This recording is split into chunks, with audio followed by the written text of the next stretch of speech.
ওম শ্রী হনুমন্তে নমঃ। ওম শ্রী হনুমন্তে নমঃ। প্রতি বছর চৈত্র মাসের শুক্লপক্ষের পূর্ণিমা তিথিতে হনুমান জয়ন্তী পালিত হয়। চৈত্র মাসের শুক্লপক্ষের নবমী তিথিতে রাম নবমী ব্রতটি পালিত হয়েছিল।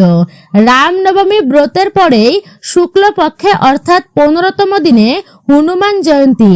এটি বজরংবলীর প্রকট উৎসব। এই তিথিতে জন্মগ্রহণ করেছিলেন শিবের অংশ অবতার বজরংবলী।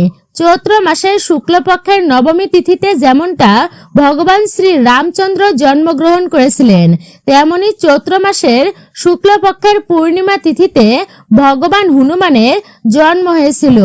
ধর্ম অনুসারে পূর্ণিমা তিথিতে জন্মগ্রহণ করে ভগবান হনুমান, সেই কারণেই চৈত্র মাসের শুক্লপক্ষের পূর্ণিমা তিথিতে পালিত হয় হনুমান জয়ন্তী।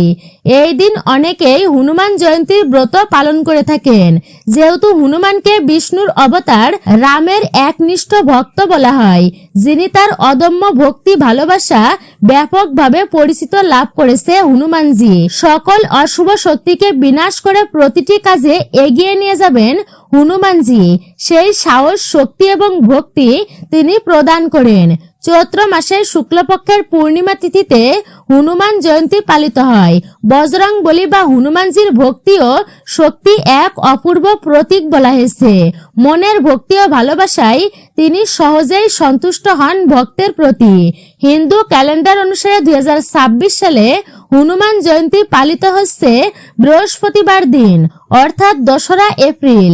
সাধারণ মানুষ পূজা এবং উপবাস এই দিনেই পালন করবেন, কিন্তু উদয়া তিথি অনুযায়ী পবিত্র স্নান দান করার জন্য 2রা এপ্রিল দিনটি সবচেয়ে শুভ বলেই মনে করা হয়।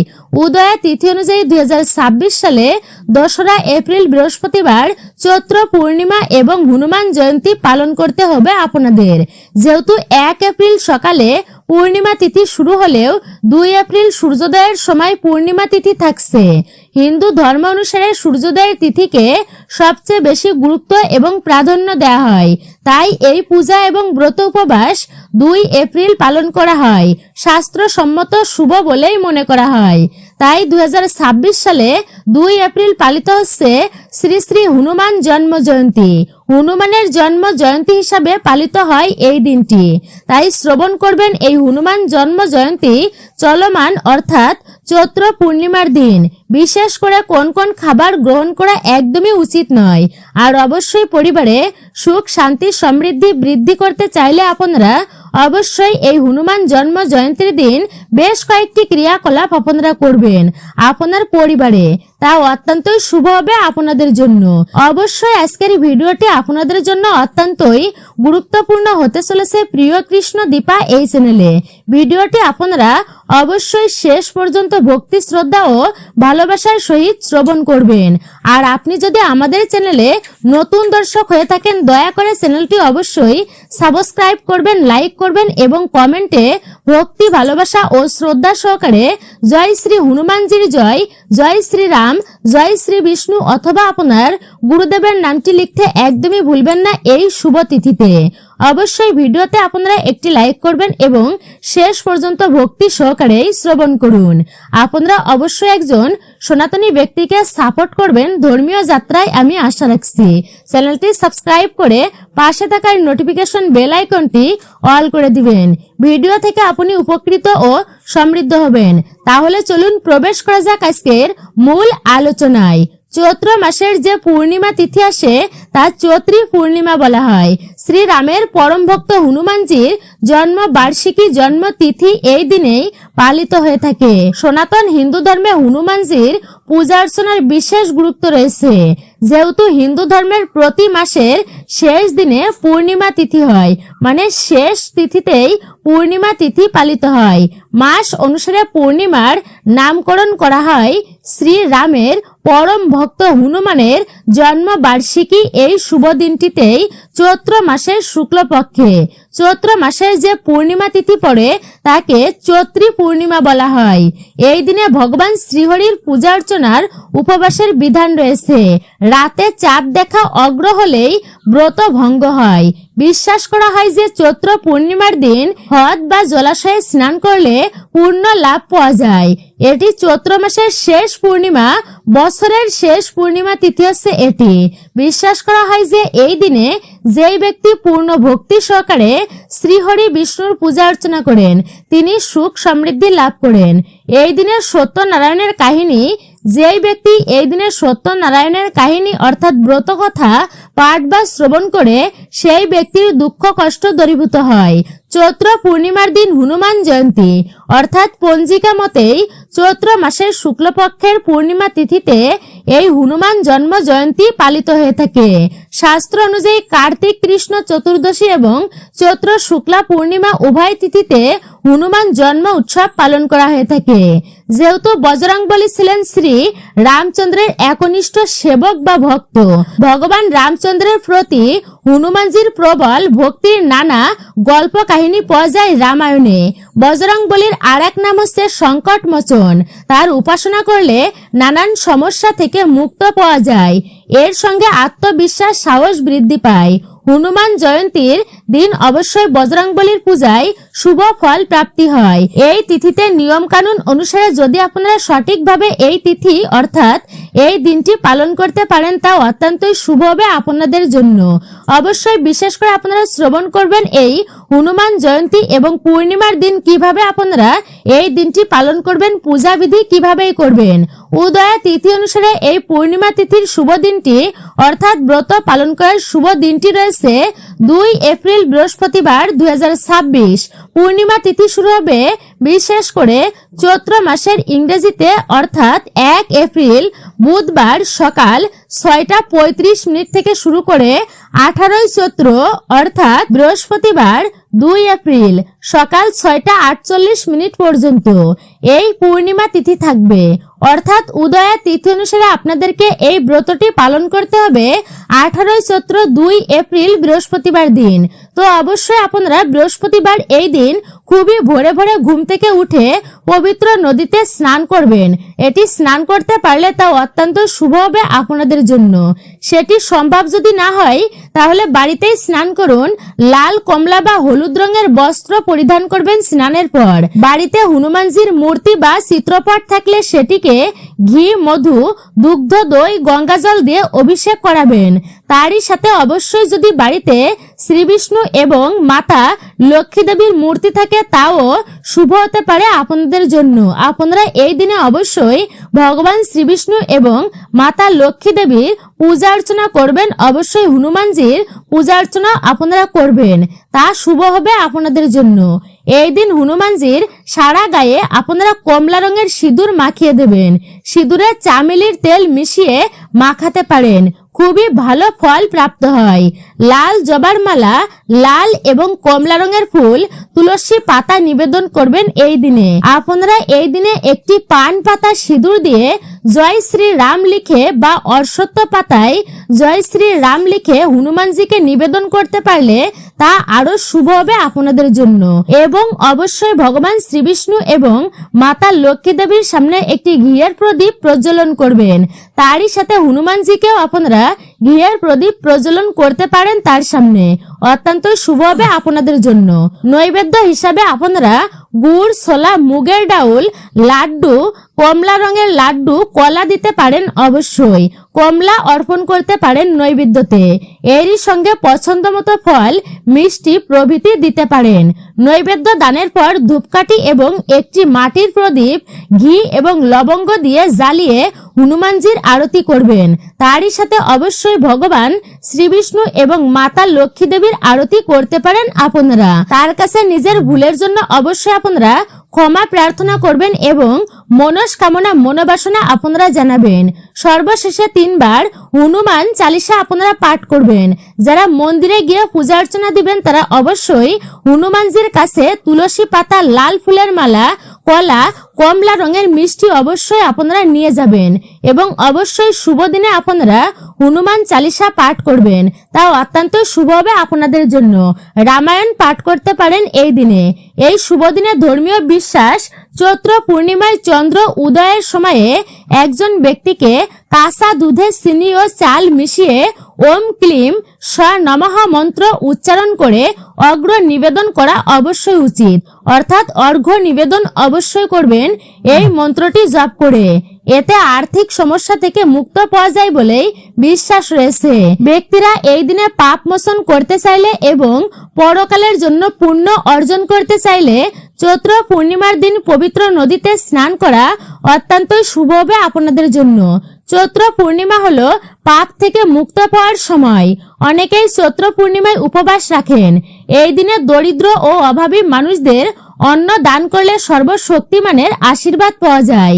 আর অবশ্যই বিশেষ করে আপনারা শ্রবণ করবেন চৈত্র পূর্ণিমার দিন আপনারা অবশ্যই পরিবারের সুখ, শান্তি ও সমৃদ্ধি বজায় রাখতে চাইলে কি কি কাজ করবেন, আর অবশ্যই শুভ দিনে কোন কোন খাবার গ্রহণ করা থেকে আপনারা একদমই বিরত থাকবেন। আপনারা ভক্তি ভরেই অবশ্যই শ্রবণ করুন। প্রতি বছর চৈত্র মাসের শুক্লপক্ষের পূর্ণিমা তিথিতে হনুমান জয়ন্তী পালিত হয়। তা অবশ্যই আপনাদের কয়েকটি নিয়ম এবং বেশ কয়েকটি জিনিস আপনারা বাদ দিবেন এই দিনে। অর্থাৎ চৈত্র পূর্ণিমাতে অবশ্যই বিশেষ করে কয়েকটি খাবার আপনারা গ্রহণ করা থেকে এড়িয়ে চলবেন। তা আপনাদের জন্য অত্যন্তই শুভ হবে।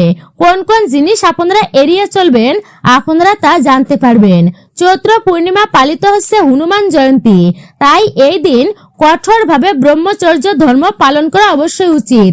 লাল পোশাক পরে বজরংবলীর আরাধনা করা অত্যন্তই শুভ হবে আপনাদের জন্য। এই দিনে যারা ব্রত করবেন তারা ফল আহার করতে পারেন, কিন্তু বিশেষ করে অবশ্যই মনে রাখবেন কোন কোন খাবার এড়িয়ে চলবেন এই দিনে। ধর্মীয় ধারণা অনুযায়ী হনুমান জয়ন্তীর দিন বাড়িতে কোনো মতেই পেঁয়াজ, রসুন, আমিষ জাতীয় খাবার রাঁধতে নেই, অর্থাৎ আনতেও নেই, মুখেও তুলতে নেই। এই দিন কোনো ধরনের তামাক জাতীয় দ্রব্য সেবন করা থেকে আপনারা বিরত থাকবেন। এই তিথিতে বজরংবলীর আশীর্বাদ প্রাপ্ত করার জন্য আপনারা অবশ্যই দান করতে পারেন, তবে যে জিনিস দান করবেন তা ভুল করেও নিজে গ্রহণ করবেন না। সংকট মোচনের আরাধনায় কালো বা সাদা রঙের পোশাক পরবেন না। বজরংবলীর ভাঙা বা খণ্ডিত প্রতিমার পূজা অর্চনা করা উচিত নয়। এমন প্রতিমা থাকলে তাহলে জলে বিসর্জন দেওয়াই উচিত। এবং বিশেষ করে এই শুভ দিনে কোন রকম আমিষ বা রাজসিক তামসিক খাবার গ্রহণ করবেন না। বিশেষ করে এই শুভ দিনে কোন রকমের তেতো জাতীয় খাবার আপনারা গ্রহণ করবেন না। এছাড়া পোড়া জাতীয় খাবার এই দিনে আপনারা খাবেন না। যারা ব্রতটি আপনারা পালন করবেন তারা অবশ্যই ফল আহার অর্থাৎ নির্জলা উপবাস আপনারা পালন করতে পারেন। যারা হনুমান জয়ন্তীর উপবাস পালন করবেন তারা দিনের বেলা ঘুমাবেন না। বাড়িতে আগত অতিথির অপমান করা অনুচিত। এই দিনে মানুষের সাথে কোনো ঝগড়া বা অপমানজনক কথা আপনারা বলবেন না। এই বিষয় থেকে বিরত থাকবেন। এই দিনে অর্থাৎ হনুমান জয়ন্তীর দিন চৈত্র মাসের শুক্লপক্ষের 15তম দিনে যে পূর্ণিমা তিথি পালিত হয় তাকে হনুমান জন্ম জয়ন্তী বলা হয়। এই শুভ দিনে এই কয়েকটি নিয়ম মেনে আপনাদেরকে অন্তরের সাথে ভগবান হনুমানের আশীর্বাদ লাভ করতে হবে। এই শুভ দিনে অন্তরের ভক্তি দিয়ে পূজা অর্চনা করতে হবে। আর অবশ্যই এই চৈত্র পূর্ণিমার দিন বিশেষ করে আপনাদেরকে শ্রবণ করতে হবে হনুমান জন্ম জয়ন্তীর বিশেষ ব্রত কথাটি। যে সকল ভক্তরা চৈত্র পূর্ণিমার ব্রতটি পালন করবেন তারা অবশ্যই একনিষ্ঠা মনে শ্রবণ করবেন এই মাহাত্ম্য কথাটি। এই চৈত্র পূর্ণিমার দিন পালিত হয়েছে হনুমান জয়ন্তী।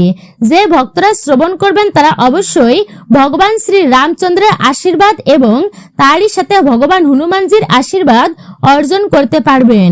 সকল ভক্তেরা তা অবশ্যই শ্রবণ করুন হনুমান জন্ম জয়ন্তীর মাহাত্ম্য কথাটি। শিব পুরাণ অনুসারে ভগবান বিষ্ণু জন্ম নিয়েছিলেন রাম রূপে। সমুদ্র মন্থনের পর ভগবান বিষ্ণু নারী রূপ ধারণ করেন।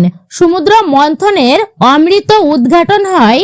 সেই অমৃত দেবতা আর অসুরদের মধ্যে অমৃত ভাগ করে দেওয়ার জন্য এক সুন্দরী রমণী হিসাবেই আসেন।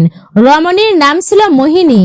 একসময় শিব জানতে পারেন মোহিনী কোনো নারী নন, ভগবান বিষ্ণু। শিব সেই মোহিনীর রূপ দেখে মুগ্ধ হন।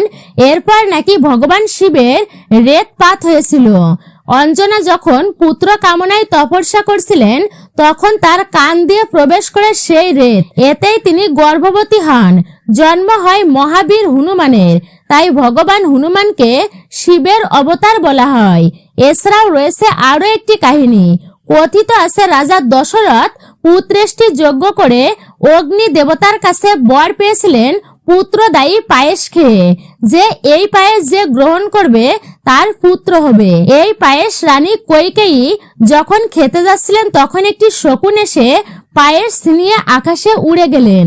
অন্যদিকে অঞ্জনা পুত্র কামনায় শিবের তপস্যা করছিলেন। দেবী অঞ্জনার তপস্যা ভগবান শিব সন্তুষ্ট হয় তপস্যায়।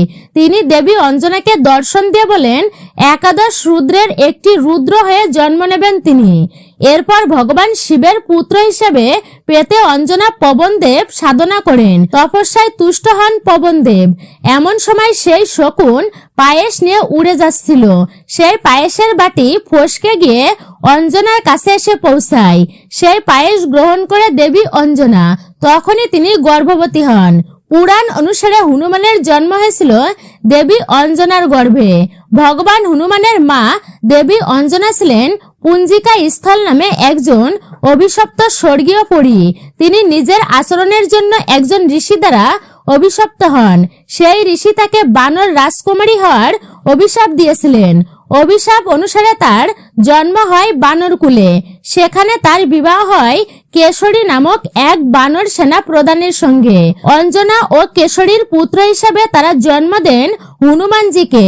ভগবান হনুমানজি হলেন মহাদেবের অংশ। জানা যায় ভগবান বিষ্ণু রামের অবতারে জন্ম নেবেন বলেই স্থির করেন। যখন ভগবান শিব হনুমানজির রূপে জন্ম নেন, নিজের পুত্র যাত্রাব্যাপী রামের সেবা করতে গিয়েছে হনুমানজি।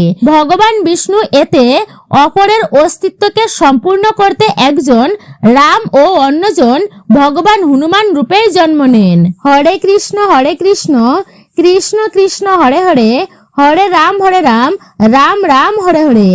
জয় শ্রীকৃষ্ণ, রাধে রাধে। মূলত এটাই ছিল আমাদের আজকের ভিডিওটি প্রিয় কৃষ্ণ দীপা এই চ্যানেলে। সকলে নিশ্চয়ই ভিডিওটি মনোযোগ সহকারে আপনারা শ্রবণ করেছেন।